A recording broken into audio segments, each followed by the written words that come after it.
Assalamualaikum warahmutillahi wabarakatuh. Perkenalkan, nama saya Elvira. Saya taruni di Politeknik Kelautan dan Perikanan Sorong. Di sini saya akan menjelaskan tentang teknik usaha kerang mutiara. Yang pertama itu, mutiara merupakan salah satu komoditas dari sektor kelautan yang bernilai ekonomis tinggi dan memiliki prospek pengembangan usaha di masa yang akan datang. Hal ini dapat dilihat dari semakin banyaknya peminat perhiasan mutiara dan harganya yang semakin mengalami peningkatan dari tahun ke tahun. Karang mutiara adalah hewan yang bertubuh lunak atau moluska yang hidup di laut.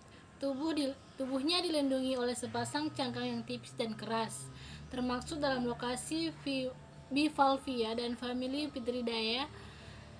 Anatomi dan morfologi karang mutiara yaitu memiliki sepasang cangkang, bentuknya pipi berwarna kuning kecoklatan.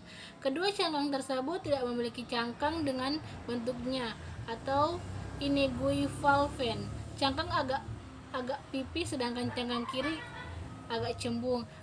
Klasifikasi kerang mutiara yaitu filum Mollusca, kelas Filavia, subkelas Lamellibranchia, ordo Anisomyridia, subordo Pteriomorpha, subfamili Pritidae, genus Phytance dan spesies Pictada sp. Proses budidaya tiram mutiara secara garis besar melalui 3 tahap, yaitu A. Pengoperasian tiram. Cara pemasangan inti mutiara bulat pada tiram mutiara yang telah terbuka. Cangkangnya dengan menempatkannya dalam menjepit dengan posisi bagian interior menghadap ke pemasang inti. Proses pemeliharaan. Tiram mutiara yang dipasangi inti mutiara bulat perlu dilakukan pengaturan posisi pada waktu awal pemeliharaan agar inti tidak dimuntahkan keluar. Selanjutnya itu, selain proses budidayanya, ada cara-cara lokasi budidaya tiram mutiara, yaitu ketepatan pemilihan lokasi perubahan salah satu syarat keberhasilan budidaya tiram mutiara. Ada beberapa faktor yang harus dipertimbangkan dalam pemilihan lokasi budidaya, yaitu faktor ekologi.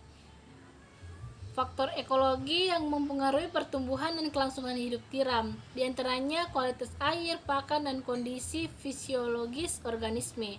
Batasan faktor ekologi yang dapat digunakan untuk mengevaluasi lokasi di budidaya adalah A. Lokasi perlindungan, B. Dasar perairan, C. Arus air, D. Salinitas, E. Suhu, F. Kejegahan air, G. Derajat keasaman, dan terakhir oksigen terlarut. Yang kedua itu faktor resiko. Yang pertama pencemaran, yang kedua manusia. Fasilitas produk dan peralatan. Yang pertama itu rakit pemeliharaan, yang kedua keranjang pemeliharaan induk, yang ketiga spat kolektor, dan yang terakhir bak pencucian.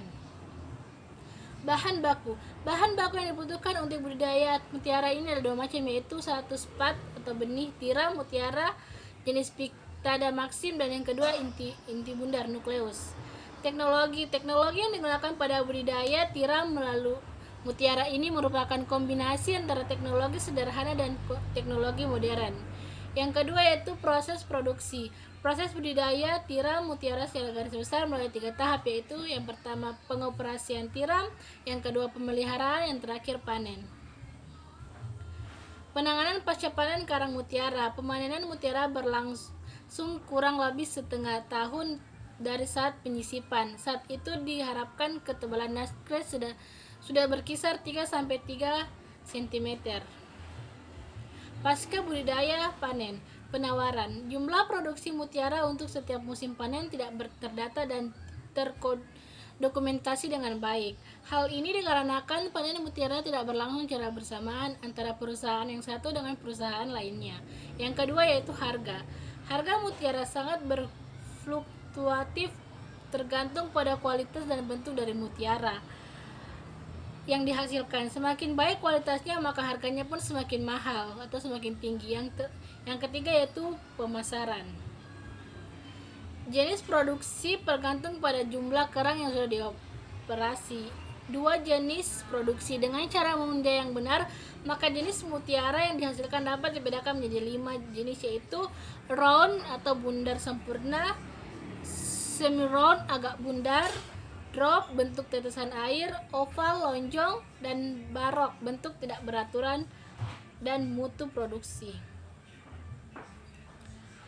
Manfaat kerang mutiara yaitu kerang selain menjadi makanan konsumsi, kerang juga menghasilkan mutiara dan sering dibuat menjadi perhiasan seperti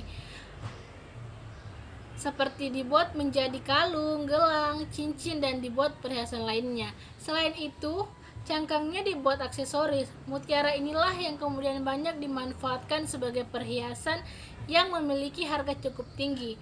Namun di masa lalu, mutiara juga digunakan sebagai hiasan pada pakaian mewah. Mutiara juga dapat dihancurkan dan digunakan dalam kosmetik, obat-obatan, dan dalam formula cat. Sekian dari saya, semoga apa yang saya jelaskan dapat bermanfaat. Mohon maaf apabila ada salah-salah kata.